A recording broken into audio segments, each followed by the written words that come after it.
Let's talk about a hidden process, a kind of secret mechanism deep inside your brain that might just be the reason you feel stuck in cycles you really want to break. We're going to get right into it. So have you ever been there? You're scrolling through your phone mindlessly, or you're reaching for another cookie, or maybe you're clicking next episode on a show long after the actual fun has disappeared, right? You know it's not really making you happy anymore, but for some reason you just can't stop. Why is that?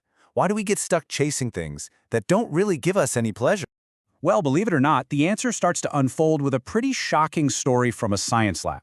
It involves a rat that, when given every opportunity to live, literally chose to starve itself to death. And this one experiment, man, it completely peels back the first layer of this mystery. It reveals the real job of one of the most famous and most misunderstood chemicals in our brain. So what happened was, scientists figured out a way to create rats that couldn't produce any dopamine in the part of the brain that's supposed to drive motivation. They basically wanted to see, what happens if you just take dopamine out of the picture entirely. The results were, well, they were stunning. A normal rat, obviously it's going to go find food and eat. But the rats without any dopamine, they became totally listless. They wouldn't even move to get food or water, even if it was right there, just a body's length away. But here's the craziest part. If the scientists put the food directly into the rat's mouth, it would eat it, and it would even seem to enjoy it. So it still liked the food, it just had absolutely zero motivation to go get it. And that right there is the big reveal.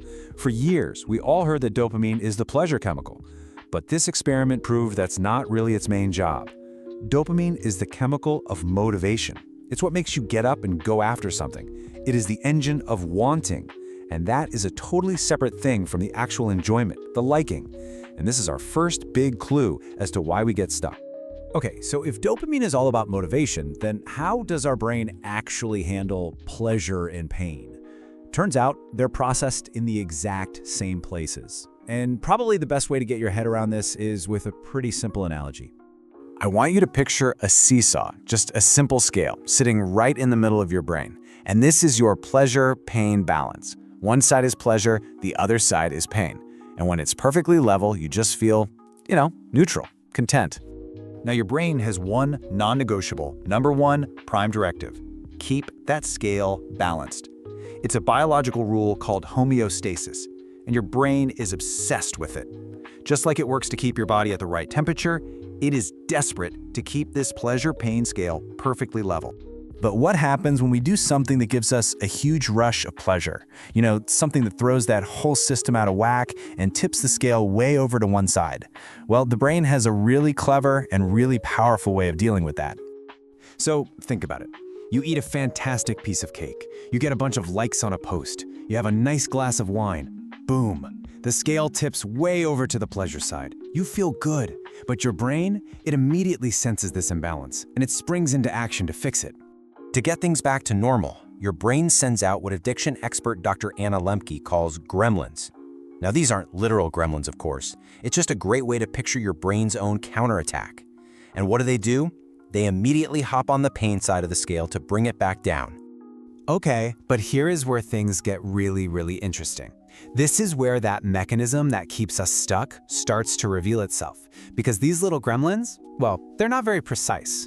So when the gremlins jump on the pain side, they don't just gently bring the scale back to the middle. Nope, they're kind of clumsy. They jump on with a little too much force, and they stay on for a little too long. And what happens? They overshoot. The scale doesn't just stop at level, it swings right past it and tips down an equal amount to the side of pain. And that feeling, that brief moment when you're tipped over into pain, oh, we all know what that feels like. It's the little bit of sadness when a great movie ends. It's the crash you feel after a sugar high. It's the hangover after a fun night.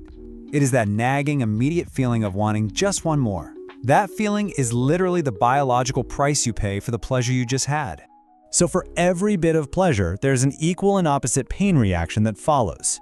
It's just the brain system for keeping things in balance. But this story is not over. Not by a long shot. Because this whole balancing act, it has a long-term consequence. A hidden purpose that explains exactly why a simple habit can turn into a powerful compulsion. See, every time you get that pleasure hit, the gremlins come out, and they start to get stronger. They learn. More of them show up next time. And their job isn't just to bring you back to neutral. They're up to something else entirely. Tomorrow, I'm going to show you what those gremlins are actually doing and why it's the key to the entire trap that keeps us stuck in that loop.